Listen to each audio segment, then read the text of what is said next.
നിങ്ങൾക്ക് എല്ലാവർക്കും അത് കാണാമെന്നല്ല ഞാൻ പറയുന്നത്. നിങ്ങളുടെ വീട്ടിലോ നാട്ടിലോ ഒരുത്തനെങ്കിലും അത് കാണുക, ഒരു കുട്ടിയെങ്കിലും അത് കാണുക. അപ്പൊ ഈ ദേവനും ദേവിയും ഋഷിയും സന്യാസിയും എല്ലാം എവിടെയുണ്ടോ അതെല്ലാം വന്ന് ഈ ഗുരുവെ വണങ്ങി നിന്നിട്ട് അവർക്ക് മോചനം പ്രാപിപ്പിച്ച് അവർ പോവുകയാണ്. അതാണ് ഗുരുപൂജയുടെ കള്ളം. എന്നിട്ട് അത് നിങ്ങളെ ചേട്ടനും അനിയനും മക്കളും ഭർത്താവും ഭാര്യയും ഇത്രയും പേരുള്ളതിൽ ഒരാൾ മാത്രം വിശ്വസിച്ച് അവിടെ ഉതവില്ല. ചുരുക്കം നിങ്ങളുടെ വീട്ടിലുള്ളവരെങ്കിലും സത്യമായിട്ട് കണ്ടിട്ട് അത് മാത്രം നിങ്ങൾ, അപ്പം മറ്റുള്ള അനർത്ഥങ്ങളൊന്നും വിളിച്ചു വരുത്തുകയരുത്. അപ്പം നമ്മുടെ വല്യമ്മ ഉണ്ടല്ലേ, അല്ലെങ്കിൽ വല്യച്ഛൻ, ഞാൻ എൻ്റെ ചെറുതിലെ മേൽ ഞാൻ ശീലിച്ചു പോയി, എന്ത് ചെയ്യാനൊക്കെ. എന്താണ് ചായ നേരത്ത് നാരായണ എന്ന് വിളിച്ചാൽ മതിയെന്ന്. ഒന്നത്.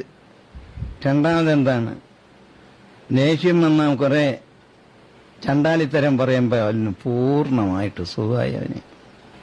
പിന്നെ എന്തെങ്കിലും വിധത്തിൽ അവനെ നശിപ്പിക്കാനുള്ള വാക്കുകൾ വല്ലതും ഉണ്ടെങ്കിൽ അത് അത്രയും വളഞ്ഞു കൂട്ടി പറഞ്ഞ് അവനെ സുഖമാക്കി വയ്ക്കുക. ആരെയും ഈ വിരോധമുള്ളവന് അവന്റെ സ്വഭാവത്തിനനുസരിച്ച് സുഖമാക്കി അങ്ങ് വയ്ക്കും. സുഖമായില്ലേ? ഇതിങ്ങനെ 10 പേരെ സുഖമാക്കുമ്പോ ഇവനാരായി? കമ്പനി മാനേജരാവൂലേ?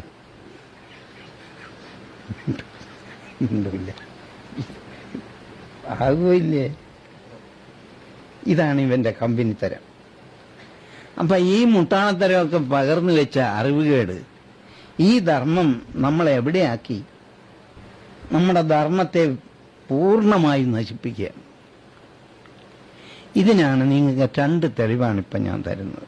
ഒന്ന് ഈ കുട്ടികളെ, ഒന്ന് ഇന്നലെ ഇവരുടെ വീട്ടിലെ കാര്യം പറഞ്ഞത്, വേറൊന്ന് ഇവരുടെ വീട്ടിലെ കാര്യം പറഞ്ഞത്. ശരിയോ തെറ്റോ? നിങ്ങൾക്ക് ആർക്കെങ്കിലും മനസ്സിലായോ ഞാൻ ഈ പറഞ്ഞത്? ഇത് ഗുരുപൂജ ചെയ്തതിന് ശേഷം തല പാമ്പിന് ഇങ്ങനെ കൊടുക്കുക, അത് ചെയ്യും ഇത് ചെയ്യുമെന്നാണ് ഇവർ പറഞ്ഞത് അല്ലേ? സാരമില്ല, അതങ്ങ് പൊയ്ക്കോളൂന്ന്.